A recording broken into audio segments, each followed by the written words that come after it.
In this video, I am going to hit you with some ancient cryptech knowledge bombs.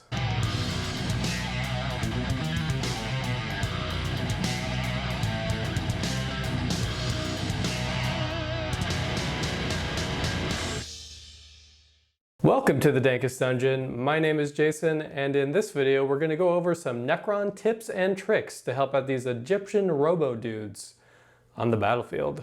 So Necrons have had a turbulent time so far in 9th edition. They were actually one of the first two codexes to release in the edition, which was cool for them, but they were quickly outpaced by the ones that were released afterwards. But fret not, my friends. With these tips and a little help from the newly released balanced data slates, the Necrons can once more awaken from their tombs with their heads held high. First up, the Reboot Shuffle. One of the Necrons' main strengths is their infantry's ability to take a beating and keep on standing back up. Reanimation protocols are particularly good on 1 wound models since they only need to succeed with 1 dice per model to reanimate. So one trick you can use is something I'm going to call the Reboot Shuffle. Say you have a blob of 20 Necron warriors who are under fire, 12 of them die, and 4 get back up. Those models don't actually need to be placed where they were previously standing. They only need to show up within coherency of the other models, so within 2 inches, and they are placed back one after the other. When they come back, shuffle them like so to snag that objective from those Imperium losers.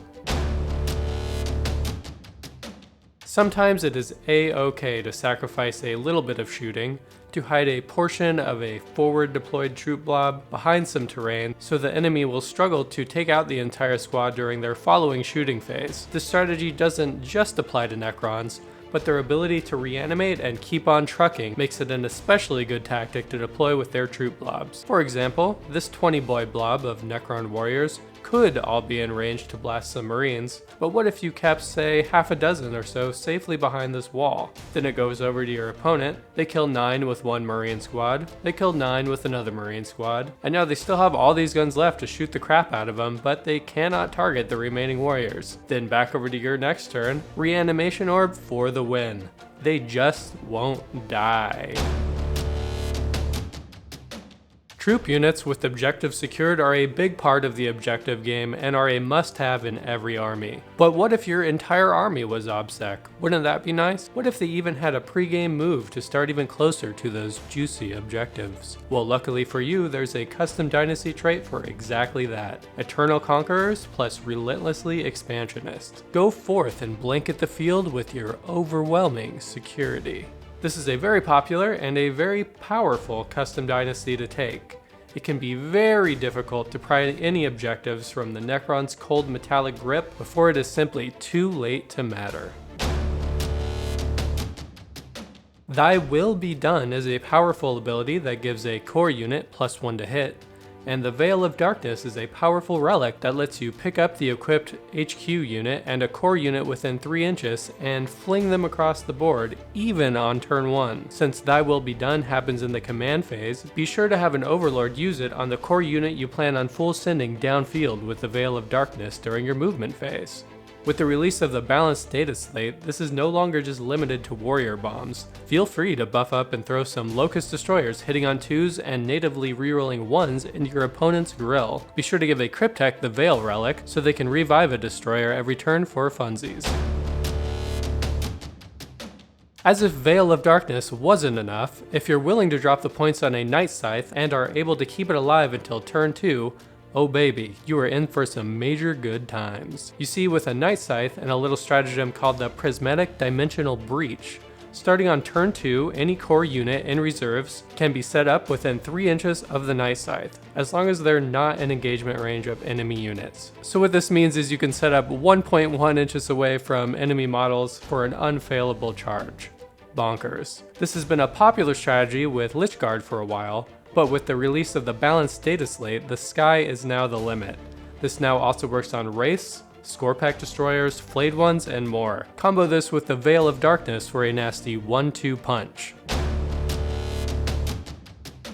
Illuminator Caesaris is a named Cryptek with the unique ability to augment 1 core unit a turn, giving them one of 3 random buffs, permanently for the rest of the battle.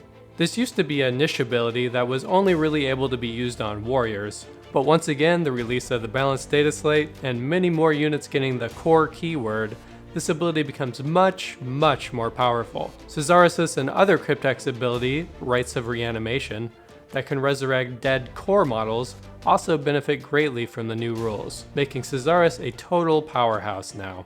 Not only does he have the Rites of Reanimation to res 1 unit per turn, he also has the ability Illuminor, which lets him use it an additional time per turn, and the stratagem the Deathless Arise can bring that up to 3 times a turn if you happen to have 3 different core units in range with dead units. Extremely powerful to use on Wraith and Destroyer models. One more neat little trick you can do, this time with the dirt cheap units of Crypto Thralls, is take 3 squads of these guys and then dump them all into strategic reserves for only 1 CP. They can then pop up on a later turn to grab easy engage on all fronts or retrieve Octarius data secondary points. For the low cost of 120 points and 1 CP for 3 squads, this is a bargain. The only real possible downside I can see is that they will take up 3 elite slots. But wait, for every Cryptek you take in your army, you can take a squad of Crypto Thralls without taking up a forced organization slot. You'll definitely have at least 1 Cryptek in your list, I'm looking at you Caesarus, so that makes it even easier to squeeze these guys in. So that's all I got. Those are my Necron tips and tricks. Do you have any tricks that I missed out on here? Please let me know in the comments below. And thanks for watching, see you all next time.